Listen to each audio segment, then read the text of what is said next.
देश में फिर से एक पेपर लीक हुआ है। ये असामान्य सी घटना इतनी सामान्य सी लगने लगी है क्योंकि अब तो हर दूसरे दिन कोई ना कोई पेपर लीक हो ही जाता है। खैर, इस बार पेपर लीक की खबर के बीच मामले से जुड़े मुख्य आरोपी की भी चर्चा है। चर्चा इसलिए क्योंकि ये इस बात का इशारा है कि आरोपी कितने बेखौफ हैं और किस तरह कानून की धज्जियां उड़ा देते हैं। महाराष्ट्र टीईटी पेपर लीक का मुख्य आरोपी है विजेंद्र गुप्ता, जिसकी गिरफ्तारी अभी तक नहीं हुई है। पुलिस जांच में खुलासा हुआ है कि विजेंद्र गुप्ता पिछले कई सालों से देश के अलग अलग राज्यों में सरकारी भर्ती परीक्षाओं के पेपर लीक कराने वाले नेटवर्क से जुड़ा रहा है। ठाणे पुलिस की जांच के अनुसार इस मामले में गिरफ्तार किए गए 3 आरोपियों से पूछताछ के दौरान विजेंद्र का नाम सामने आया। इसके बाद पुलिस ने उसकी तलाश तेज कर दी है। उसे पकड़ने के लिए महाराष्ट्र पुलिस की कई टीमें दिल्ली, हरियाणा, उत्तर प्रदेश और बिहार में लगातार छापेमारी कर रही हैं। हालांकि वो अब तक पुलिस की गिरफ्त से बाहर ही है। बिहार के समस्तीपुर के रहने वाले विजेंद्र का साल 2024 में आज तक ने एक स्टिंग ऑपरेशन किया था। स्टिंग ऑपरेशन में विजेंद्र ने पेपर लीक नेटवर्क को लेकर चौंकाने वाले दावे किए थे। स्टिंग ऑपरेशन के दौरान उसने दावा किया था कि वो कई पेपर लीक मामलों में शामिल रहा है। उसने ये भी कहा था कि पेपर लीक कभी नहीं रुकेगा, जेल जाएंगे, बेल मिलेगा और खेल चलता रहेगा।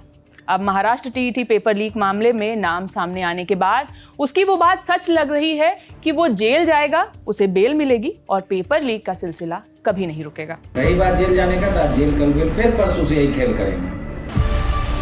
आप कैसे यूपीएससी वाला किए थे? वो कौन सी कंपनी? एमपीपीएससी। हाँ। इस देश के सबसे बड़े पेपर लीक माफिया बेदीराम का नाम सुने होंगे। किसका नाम? बेदीराम, जौनपुर। वही किए थे, हम लोग तो असिस्टेंट थे।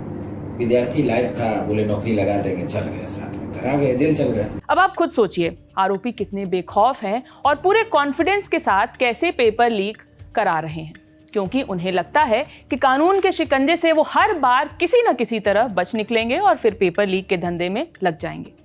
विजेंद्र गुप्ता कई पेपर लीक मामलों में शामिल रहा था और 2 बार गिरफ्तार भी हो चुका था, लेकिन पुलिस से बचने में कामयाब रहा। विजेंद्र को पेपर लीक के धंधे में 24 साल का एक्सपीरियंस है। 2023 की ओडिशा स्टाफ सिलेक्शन कमीशन परीक्षा, बिहार पब्लिक सर्विस कमीशन और Madhya Pradesh public service commission paper leak मामले में वो आरोपी है।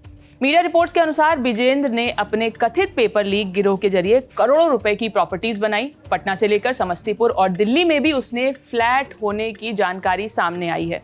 हालांकि इन संपत्तियों का आधिकारिक ब्यौरा अभी जांच का विषय है और पुलिस इसकी भी पड़ताल कर रही है। जांच एजेंसियों के मुताबिक विजेंद्र सोशल मीडिया पर बिल्कुल एक्टिव नहीं रहता। यही वजह है कि उसकी एक्टिविटी पर नजर रखना जांच एजेंसियों के लिए चुनौती बना हुआ है।